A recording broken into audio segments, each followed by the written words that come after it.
Women are so fucking cool. Welcome back to another episode of Women Are So Fucking Cool. Yes, they are. Yes, we are. Yes, I am. One of the reasons I'm doing this podcast and eventually documentary is I really want to encourage every woman out there to embrace their fucking coolness. And if you don't know what it means to be a fucking cool woman, or if you are a fucking cool woman, then you should definitely be listening to these podcasts more regularly because the women that I've been talking to are just so fascinating, spectacular, inspiring, beautiful, funny, courageous, et cetera, et cetera, et cetera. And they also put themselves first, but they don't make that take away their care, compassion, and empathy they have for others. Because that's the great thing about love. You can love yourself a lot, but their love is so sustainable. There's always enough for more to give and to receive. So I am just really in awe that I'm going to say this all the time. I'm so grateful I've been doing this. I know it's my own idea and project, but still, other people believe in it and know it and practice the things that we talk about as a FCW: respect, encourage, and celebrate. And that is what is the core message is we need to respect ourselves and each other. We need to encourage ourselves and others. We need to celebrate ourselves and others. And one way to do that is love. We're here to love. That's right. So, I love it when I meet random women at an event, a networking event, makes the networking events a lot more interesting when I get to meet fucking cool women there. And of course, I just want to do a little shout out. We love our fucking cool men. Fucking cool people are everywhere. And that's why we have a society of fucking cool women so that we can introduce each other to each other. That's right. So if you have a fucking cool woman friend that you think would make an excellent guest, please forward the form below to them and let them know that they are fucking cool and that we would love to celebrate them and share their story on this podcast. Today, this episode, we're talking to Rebecca Davis. I met her at a really interesting networking event. That's a national networking event called Creative Mornings. And I'll put the link in the show notes as well. It's really a great way to meet people who are creative, doing things, taking action, et cetera, et cetera, et cetera. We met and we just immediately clicked. And so I invited her to my studio. We were talking and I was like, hey, would you like to be on the podcast? She's like, sure. So we started recording the podcast and I realized I didn't even know her last name. So I left that little bit in the episode, so in the conversation, so you can kind of see just how raw and real these conversations are, and I get to learn new things about people, and it's just amazing. So I just have nothing more to say except check out this episode and listen to Rebecca, be inspired, and enjoy the rest of your day. Bye. I wasn't recording. Fuck. I was recording. Great. Wow. I get to talk to another fucking cool woman. And today we are actually in my living room. It's always nice to entertain fucking cool women. And I have Rebecca. I don't think I know your last name. Yeah. I don't think I wrote down your last name. Rebecca Davis. Rebecca Davis. Rebecca and I met at a networking meeting and we've been talking. And so we decided to film the questions that I love asking the women friends in my life. What is a fucking cool woman? So, Rebecca Davis, what is a fucking cool woman to you? A fucking cool woman is a woman who has a powerful energy to start. So, not timid, even if they're a little bit quieter, it's coming from a place of their own. They're bringing out themselves and they're kind of taking up the space in the room that they take up. And not limiting themselves by bringing themselves down. A fucking cool woman does what she needs to do and is who she is, even if she loses relationships over it.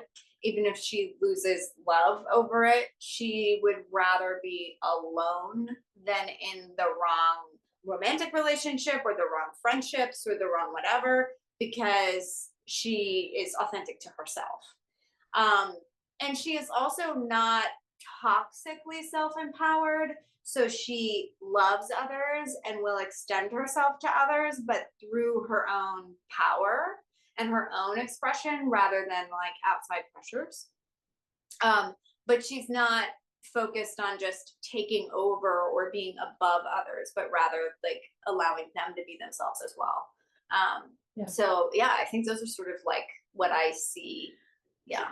I never get tired hearing the definitions of fucking cool women. Yeah. Yeah, you're like the 24th woman I've talked to. And I never get tired. It's just like love. There's a renewable, sustainable energy with love. You're never going to give out too much love and not have any. As a fucking cool woman, you're always going to have that essence. And you're never going to run out of it, especially when you tap into it in the ways that you described. And it shows up to me where I love when you're talking about relationships, you know, professional, personal, romantic, and how you really have to align yourself with other FCWs. Yeah. You know, and how it's so important it is. So like, what's the value of having fucking cool women friends? Well, so it's interesting Or because people. because I think that it can be hard sometimes to find women in certain circles who really do want that for you.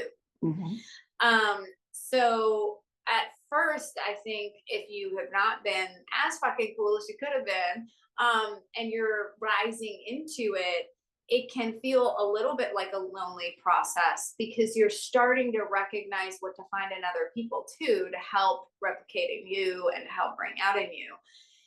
But then you're still wobbling because you're going to make yourself depressed because you're alone, or you're going to feel like a freak because you're more aggressive than the other women in your life, or the what's expected, right? So having other fucking cool women actually also just makes you realize like, no, this is what women are, and I'm just being one. And not being this way is an abandonment of being a woman or being, you know, myself. And it also, we help encourage each other because, you know, if you're doing things that require grit and resilience or that take effort, you need somebody to hold you accountable for that. So if people don't expect much of you because of old systems and things like that, you're probably not going to push yourself in the way that you needed to. And a lot of times I feel like many men out there, even if they do want you to be powerful and be advanced, they think it's more like a nice to have, but they don't necessarily, or the world in general doesn't like hold you accountable to have to do something interesting. Like, it's kind of like, well, if you had kids or you're a good partner, then like, oh, cool, you checked off your box, you're fine. But I want someone to require something out of me.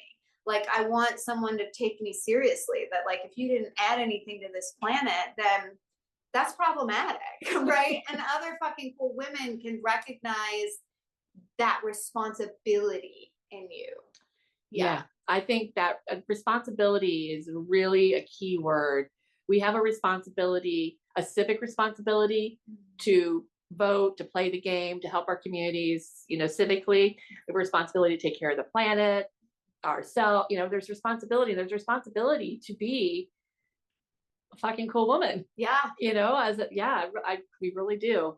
But ultimately, because we are fucking cool women, we believe in choice.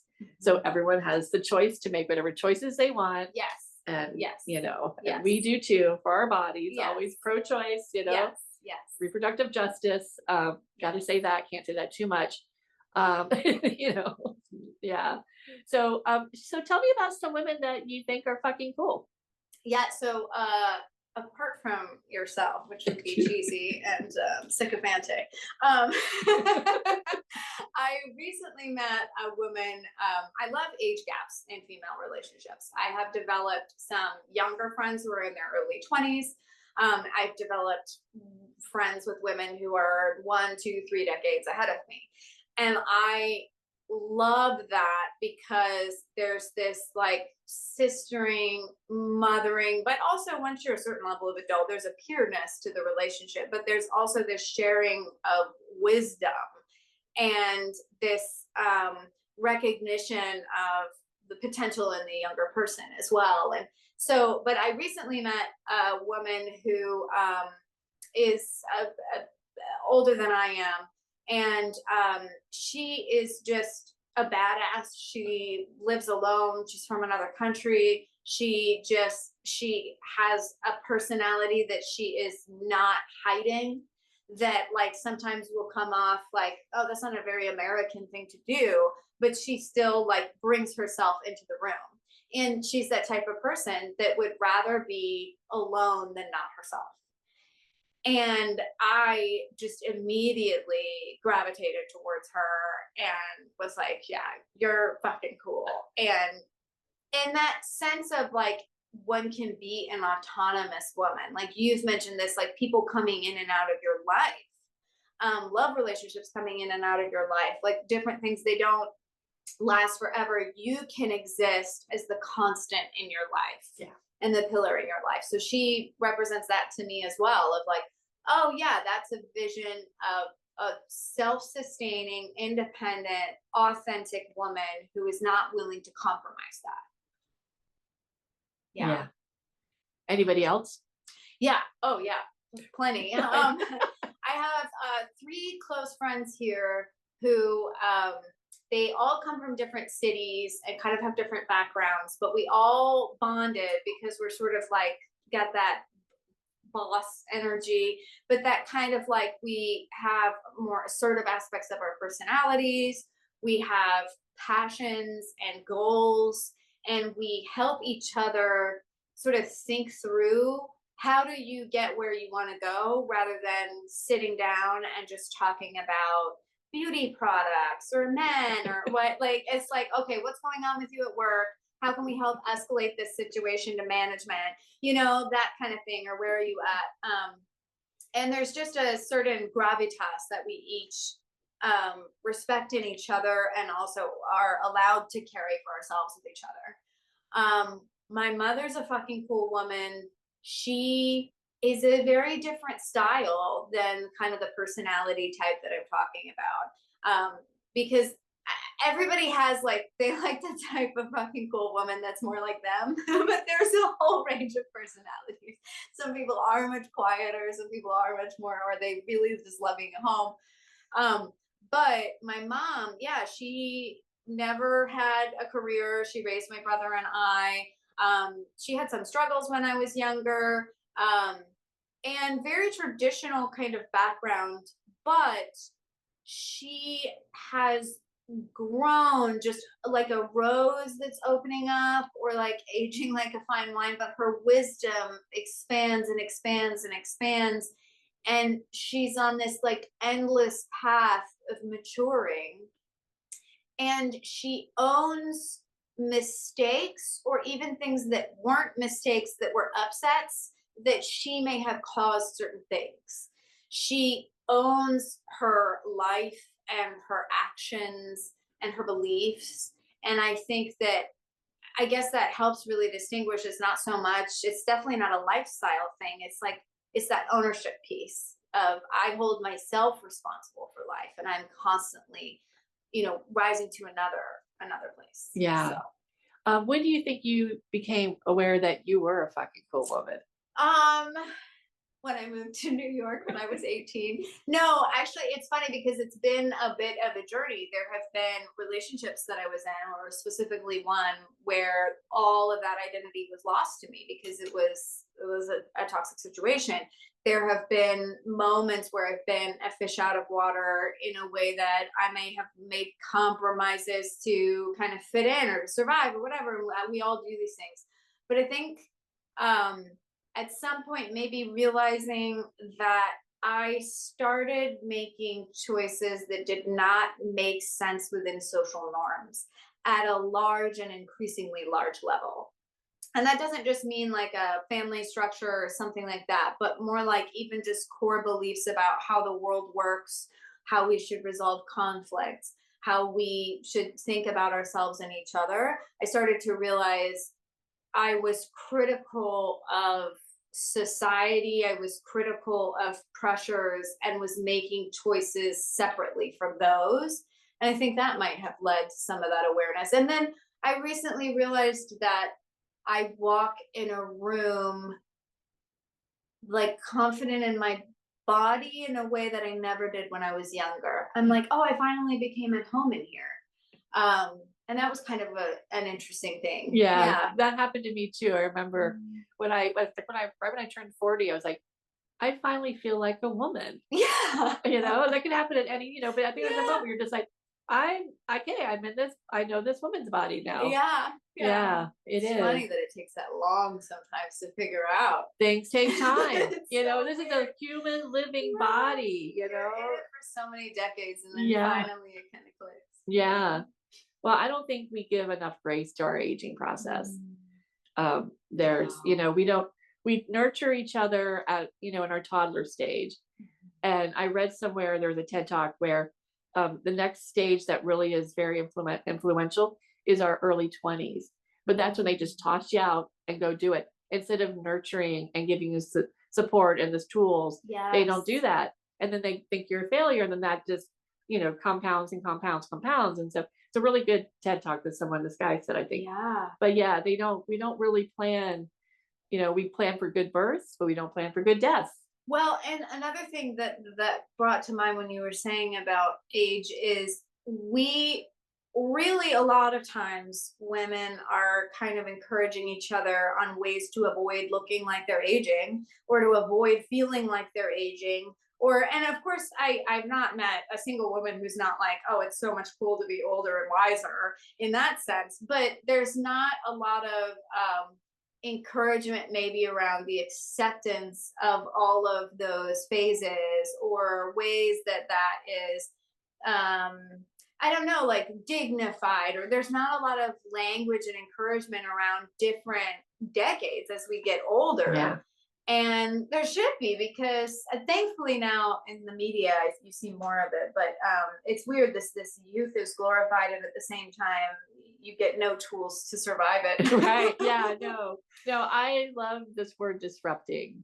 We are disrupting, the status quo, and it will take time, and I think it's really important to think about, even those of us who don't have children, we're still planning for future children's. Yeah. So the work that we do today may not affect us individually, but it will affect the future generations a lot. And I think that's where we have to sort of let go of that. I want to experience what I'm creating.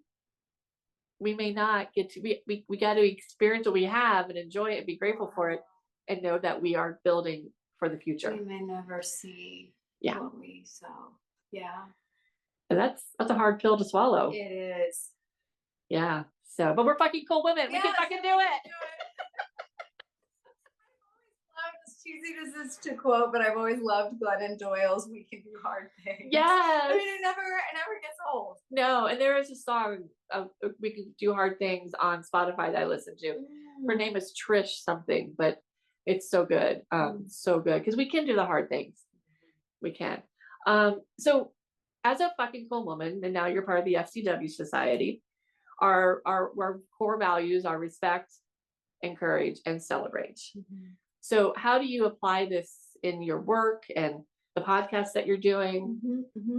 So I am really committed to the idea of reducing and eliminating estrangements as much as possible, especially when they are created by things that are not even from us. So if I just didn't like your personality, that's okay. We can walk away. But if I had a belief about something that you mentioned along the way, and I was like, oh, I don't think we can be friends, then that's a real problem. So the respect, I think, starts with recognizing that I am bringing something to the table in almost every situation with new people that I meet, that I am going to have to recognize I'm bringing to the table, and therefore allow them to have this autonomous experience of like they are something else, right? And then getting past that by just putting it on the ground and saying, all right, I'm going to just try to understand you. I'm just going to try to get to know you. And that is already like a huge way to kind of get past an estrangement. But it really also then needs an emotional element where you feel like tied to the person, where you feel drawn to them, where you want to connect emotionally. And I think the encouragement piece kind of comes in there. And a lot of that happens when you move from respect into understanding. You begin to relate, and then you find out something that's painful about their life, and you begin to want to encourage, and then it develops into this snowball where you develop awe and love for this person. And then I think it's after that you kind of choose to celebrate them, right? You feel like excited that they exist, right? So I'm trying to find ways to help people move through that process. And those earlier stages are the hardest. That how do you choose to respect and then understand? So because the later stages are a little bit more natural once you have gotten past your barrier. It's easier to do those. So so I have a podcast. I have some in-person conversations and dialogues that I'm doing that just get people to talk about hard things they're not talking about and get past some of these issues and beliefs on a very personal level. So yeah, that's kind of what I'm up to. I love it. Yeah. I don't want to talk about the manifesting mobile, but it's so much. It's all about having the conversation. Yes. Because the more you're aware, the more you care, and the more you care, the more you share. Yes. Yes. So well, and what's interesting is as I started doing this, I realized that it's actually very difficult to get anyone to want to respect, like to want to go on the process. So you kind of need ways in, even for yourself. And like what you've created is something where people feel like, oh, I'm going to enter something that is fulfilling. And then conversations open up. And then there's exposure to other people, and there's art, and there's self-expression involved. And so that creates it sort of similar to humor in a drama where it just, or even a comedy that can tell a really great message. There's got to be something that kind of draws you in. So, I think, I even have like this little thing on my podcast where we guess answers for each other. And that's sort of like, there's little kind of shticks that sort of help us to unshake from this idea that like white knuckled, I'm going to have to start crossing this boundary with someone I don't like, or don't understand, or things I don't know. So yeah, it's what you're doing is like creating an incredible entry point. Yeah. And we have to create the opportunities. Yes. Yeah. Yeah. Wow. So many good things. My gosh, this is so good. I'm so grateful that we're going to become friends. Yay. Maybe. I don't know. I'm on board. Okay, don't worry. But I feel like I have met women through the years, and you're like, I want to be your friend. Can we be friends? Because it takes effort to have a friendship. And those friendships that I intentionally pursued, and I've had women pursue me. Yes. Because I'm like, okay, we'll be friends, all right. Yeah. And then it's like, it's beautiful. But I feel women's friendship is just as valuable as any sort of romantic relationship you have with another person. The romantic relationships are great, but the intimacy between women friends, it's magic. And it's necessary. Yeah, it is. So on that note, the last thing I'd love to hear from you, what's your wisdom that you'd like to share and impart with the world about FCWs? I think really kind of to your point, we have to find each other, because we need someone to champion us, and we can sometimes only champion each other in the way that we need. And reaching out to people and being willing to pursue a friendship is actually a really bold move. I think sometimes we think that it's just going to come to us. But part of being an FCW is that you go out of your way to pursue what you know is right for you. And in so doing, the friendship is right for the other person as well.